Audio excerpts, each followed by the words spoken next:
তোমরা নিশ্চয়ই খেয়াল করেছো যে আমরা এমন কিছু কাজ করতে যাই যে কাজের ক্ষেত্রে কখনো কখনো কিছু সমস্যা তৈরি হয়। যেমন ধরো এই যে আমরা শব্দছক, সেই শব্দছক থেকে যখন কাজ করছি, সেই কাজ করতে গিয়ে বর্ণগুলো ওপর থেকে নিচ পর্যন্ত সাজানো থাকে, এই বর্ণগুলোতে তোমাদের একটা অসুবিধে হয়।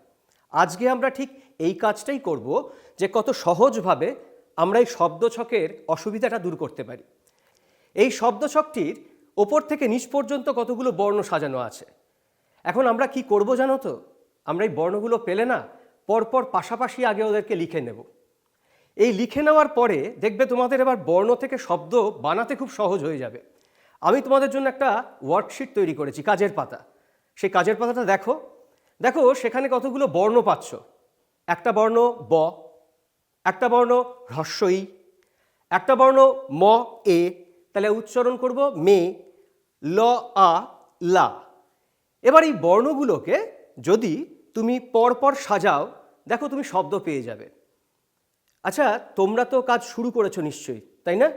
তোমরা ব আর হ্রস্বই জুড়ে দিয়েছো, কি পেয়েছো? ঠিক, আমিও কিন্তু তাই পেয়েছি, বই। আবার ম এ মে আর ল আর লা, মেলা, একে জুড়ে দিয়েছো তো? হ্যাঁ, মেলা পেয়েছো, আমিও পেয়েছি। এবার কি করতে হবে জানো তো?